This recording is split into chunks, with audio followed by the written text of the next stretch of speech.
Ngayon, madlang person, magluluto ako ng tuyo para kay Papa Victor dahil pauwi na kasi yun. Tapos, tutuin ko rin to para sa uulamin niya. Dahil maulan-ulan kasi ngayon, madlang person, medyo masarap-sarap humigop ng sabaw ba. Tsaka nag-request din kasi si Papa Victor na magluto daw ako ng tuyo at saka itong noodles.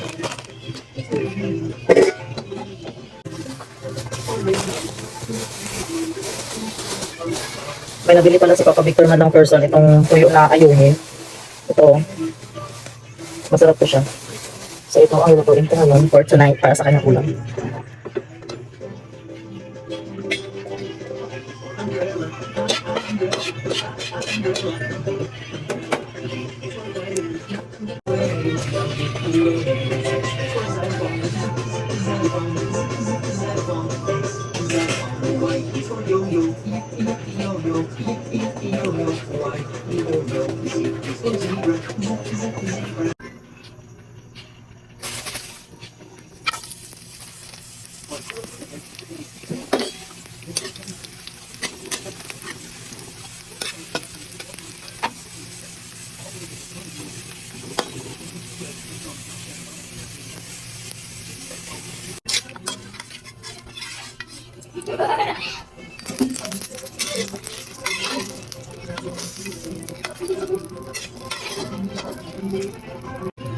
Tapos ibabad natin sa suka madlang person. Ito kasi yung mismo sa Papa-Victor ba.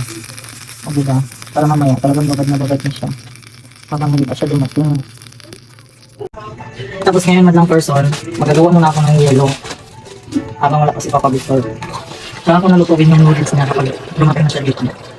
Para mainit-init pa diba?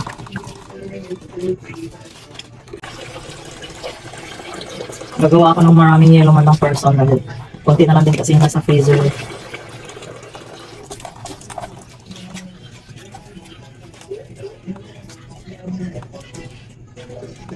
Minsan nahirapan din ako magtali nitong yelo na to dahil ano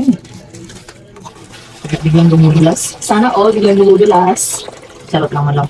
Tapos na ako maggawa ng yelo madlang person. Nagulat ako kanina ba kay bigla man pumutok yung itong ano ginawa kong ice bar tas na nabasa yung cellphone ni Marinho.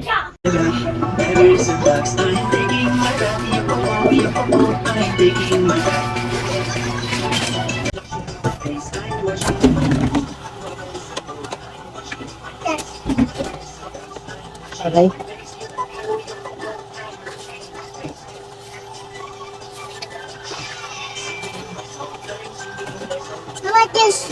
Ano?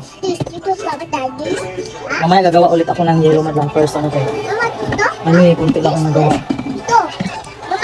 At ayan nga madlang person, medyo kunti na lang ang ngayon, umuulan, masarap maghigop-higop ng sabaw. Kaso lang, naglakimi-lakimi lang ako ngayon. Kaya tinamad ako mamalingki sa palingki. Ang lakas kaya ng ulan kanina. Kaya chicken muna tayo madlang person. Ang lakas kaya ng ulan. May pinrito rin pala akong pinaksiw kanina. Tapos yung ulam ng mga bata. Nakapagsain na rin ako. And pagkatapos magluto ng lakimi, pagkatapos magluto yung lakimi, kakain na kami, no? Hindi ko na rin naantayin si Victor, kaya anong oras pa yung uwi. Kaya nga kumulo-kulo na aking lakimi na chicken, tinuman chicken.